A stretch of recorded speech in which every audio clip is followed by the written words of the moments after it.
गोजोन मोनाबिलि लोगोफोर नोंथांमोननो आं मोनसे गोदान मुवा देखायनो नागिरदों। बे मुवाया ब्रिटिश जुगनिनो जानो हागौ। जोंनि बे बर' बाजार टिडि ब्लगाव बेसेबांबा गोबावनि मोनसे गोजाम गारि दङ। नोंथांमोना बे गारिखौ नायबानो जाबाय। नै आंनि उनाव दङ। बे बेसेबां बोसोरनि गारि बियो गोग्लैसोनानै दङ बेखौ बेवहाय दोननाय जादों। बियो बर' बाजार टिडि ब्लग। आं देखायनोसै नोंसोरनो।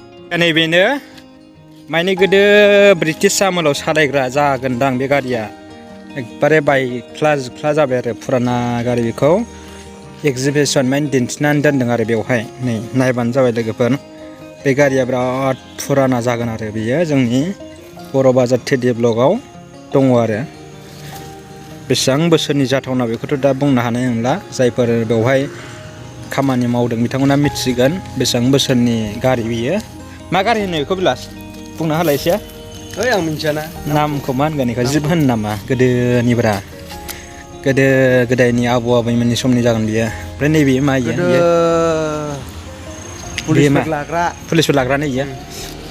नै ओरै गोदान लुगासिनो दं जोंनि बर' बाजार टिडि ब्लग। ओमफ्राय नैबेबो ओमफ्राय ब्लगा बैथिं आरो मेना। माने चिरां जिल्लायावथ' ब्लगा मोननै ना मोनथामल'सो दङ। सिडली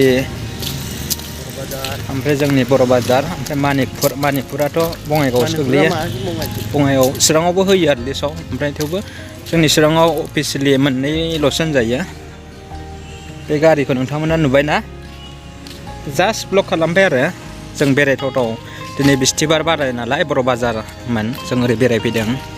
बिराद मोजां नै गोदो गोदायनि आरो बर' बाजार टिडि ब्लग।